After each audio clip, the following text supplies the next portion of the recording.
there was a video that just surfaced of Marvin Sapp talking to his congregation, and he's asking for $40,000. He's saying, hey, well, we need this for the church to help with things around the church, and you guys should give $40,000. This is a big church. You guys should give this no problem. And I'm sure, just like in most black churches, I'm sure that the thing about it is like, yeah, like we'll give, like we're gonna give what we have, right? But the problem I feel like is a lot of black preachers do this. And again, I've been to other churches when I was a kid, and I seen it was a little different. The pressure wasn't as much, right? But with black churches, I feel like this is always a thing where it's like, you should give, you should give, you should give, you should want to give, right? And there's nothing wrong with that.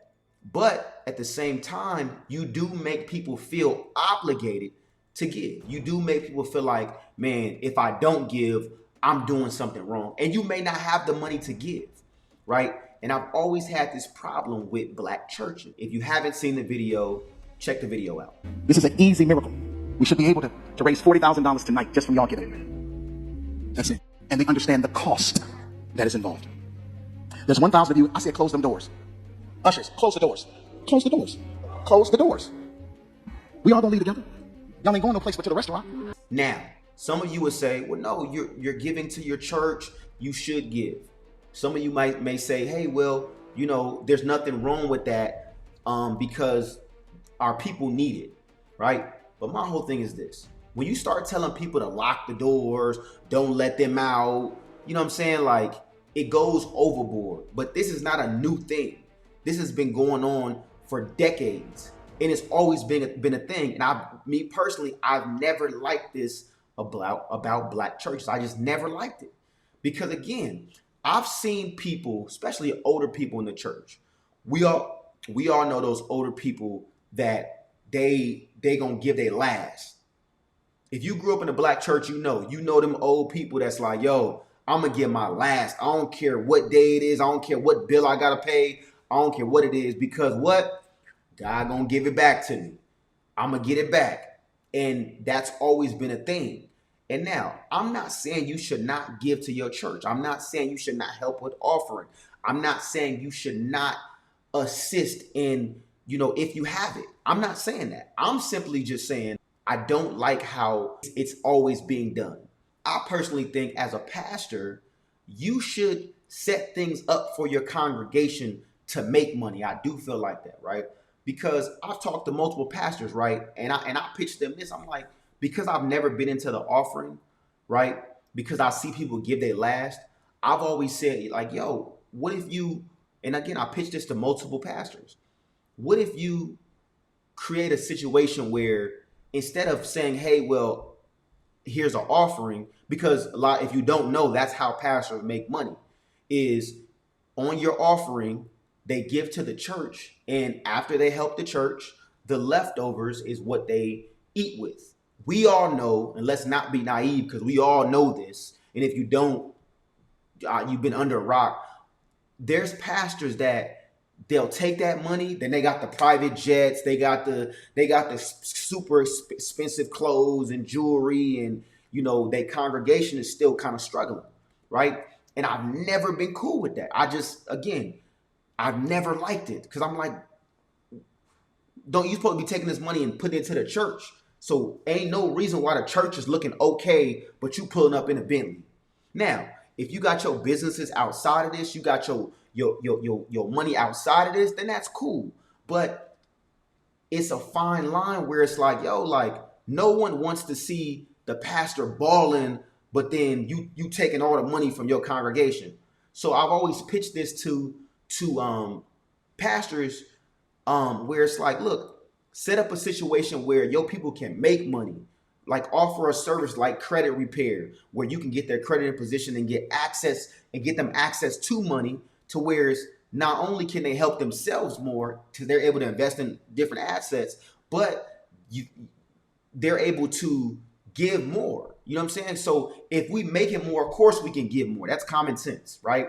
Now, it's not to say that you have to, it's to say that you can. So, when I seen this video, it kind of just made me like, it rubbed me the wrong way, because it's like, we do that to our people a lot. And I'm sure from the pastor's perspective, he's not looking at it from that perspective of, man, what about the lady that's on her last dollar? What about the guy that he got these bills to pay, but you making him feel bad, so he gonna go and give his last, knowing that he got to pay this. And again, I've seen it since I was a kid, and not even knowing, like, just being a kid, being young, 10, 11, 12, 13, in the church, and being like, dang, why they, you know what I'm saying? Why they make it? I remember my grandma being on her last and being like, here, get his money. And she telling us like, yo, like, I ain't got it right now, but she gonna still, give money to the church. You know what I'm saying? And again, I'm not saying, again, under no circumstance, let's be clear. I'm not saying you should not give. You should not help. I'm not saying that. I'm simply just saying I don't like it when the pressure is on, because I've seen people go broke. I've seen people give their last. And in the back of your mind, I'm going to get it back. I'm going to get it back. I'm going to get it back. So I think that as the Black community, I personally believe that we should try something different. You know what I'm saying? Like, we should start, going about it different. And some churches do offer these different services, right? But I almost feel like, don't say that this is free and I don't got to pay nothing, you know what I'm saying, like, for this word, and I don't got to worry about nothing. I don't got to pay nothing. But then you give the word and it's like that plate go around once, then that plate go around twice, then that plate go around 3 times. And we all know churches like that, where it's the plate that went around 3-4 times and you kind of like, dang, like, so like I said, man, that's why this video rubbed me the wrong way, because I'm like, man, we got to stop doing that to our people. Let's come up with a solution to get our people access to money, because I feel like you're taking from people that don't really got it. Especially other cultures is different. They in different financial positions. But in our community, the Black community, we got to understand, like, these people ain't got it like that. Most people that's going to different churches, I'm not talking about the Hollywood churches, the all Black churches out here in LA, that's the celebrities going. I'm not talking about that church. I'm talking about the church in the hood where y'all know people ain't got it like that. I'm talking about the church in the hood where Miss Patterson from around the block, y'all know she's struggling with helping everybody, but y'all still like, well, you want to give. That's the first. You got to give. And it's like, let's start creating opportunities where you got a situation where the pastor, who's the head, he's sitting there putting people in situations where he got jobs that he giving people. He got services that he offer, and his whole team offer, where that could put money in your pocket. You know what I'm saying? And again, I think giving financial literacy to the Black community in the church is an amazing thing. Like I said, I know some churches that already do it, that's been doing it. But I think that a lot more churches should do that. You know what I'm saying?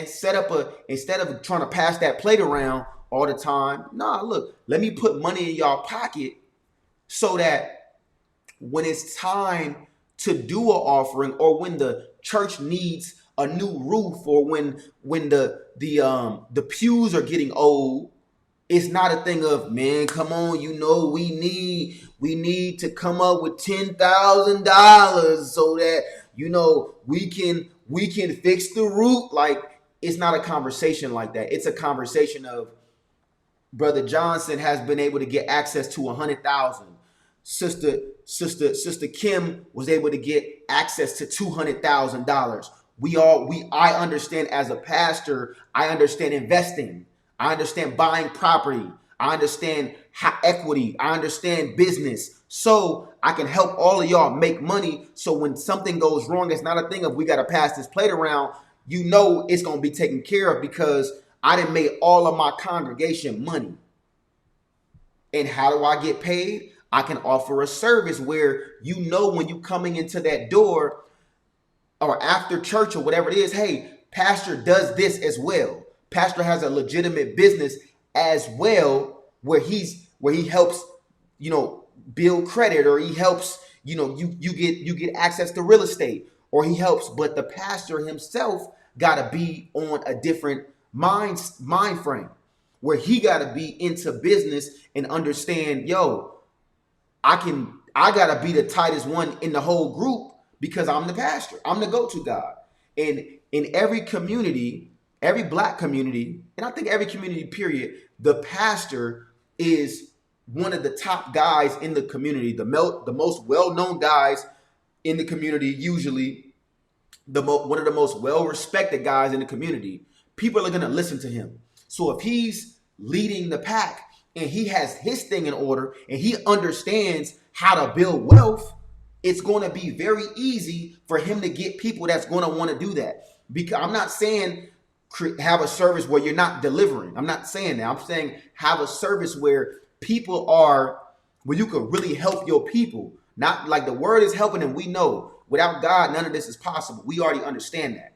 I'm not talking about that. I'm talking about financially. We know spiritually, I'm giving the word, I'm helping people. We know that.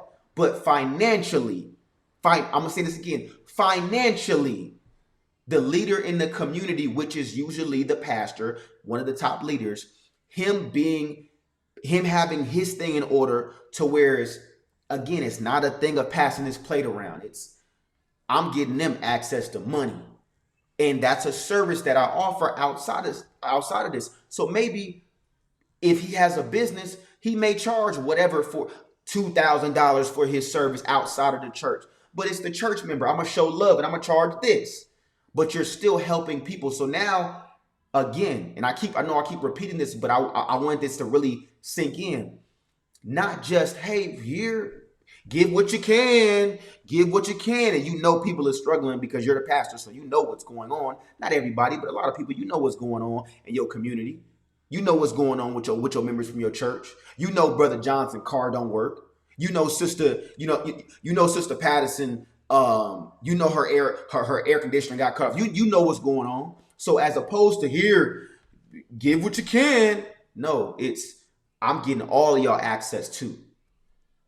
And I had to learn that as the leader of the community to do that. So again, man, leave your comments, man. I do want everybody's opinion on this.